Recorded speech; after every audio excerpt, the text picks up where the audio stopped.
août en 2002, c'est le début de la construction du bateau Queen Mary 2. Il fut à sa mise en service le plus grand paquebot au monde, puis depuis ce temps-là, je vous dirais qu'il a été battu. En 71, annonce par le président américain Richard Nixon de la suspension de la libre convertibilité du dollar.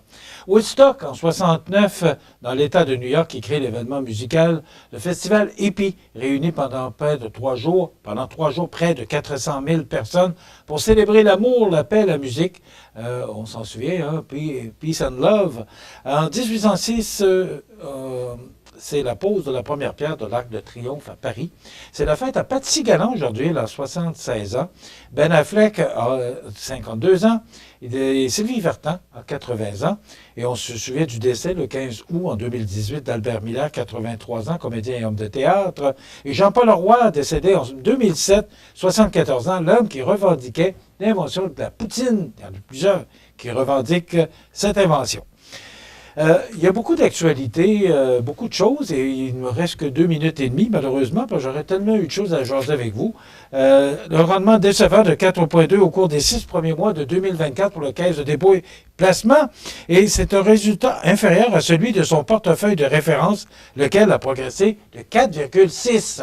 Mais quand même, on dit que c'est 18 milliards de plus dans les poches des Québécois. Des hausses de primes pouvant aller jusqu'à 25 % en raison des inondations qu'on a eues. Ça fait réfléchir, et parce que c'est pas terminé, il y en aura d'autres. D'ailleurs, on va en parler un peu dans la chronique prévention avec Mathieu Labrec demain. Mais est-ce que c'est juste que tout le monde paye 25 % d'augmentation? Je ne sais pas. C'est la question qu'il faut se poser. Il y a une réflexion à faire là-dessus. Mais quand même, 25 % c'est pas rien.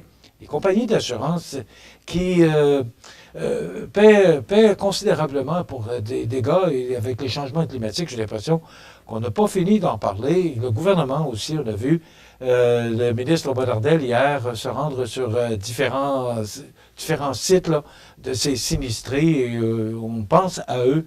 Il y a des gens qui vraiment là ont eu ça dur vendredi dernier en raison de débit.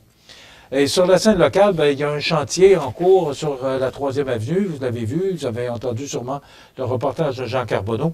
Eh ben, on en a encore pour un bout de temps, et attendez-vous que le boulevard Taché va être fermé pendant 2 semaines, d'ici quelques jours.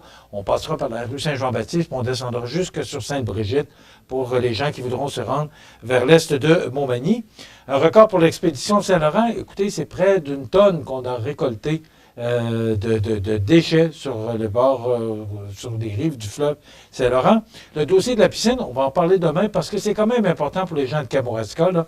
Le dossier de la piscine, les gens de la Chambre de commerce Kamouraska-Lillet seront avec nous demain pour se prononcer là-dessus. Et le docteur Jean-Pierre Després sera le président d'honneur de la 9e édition du salon, parce que je vais tout dire en même temps, du salon de la 2e jeunesse à Montmagny. Ça aura lieu le 24 septembre prochain. Je vous l'ai mentionné, chronique de prévention, et nos invités demain, Nancy Dubé et Gabriel Hudon de la Chambre de commerce Kamouraska-Lillet. Passez une bonne journée, Xavier Dessay dans quelques instants.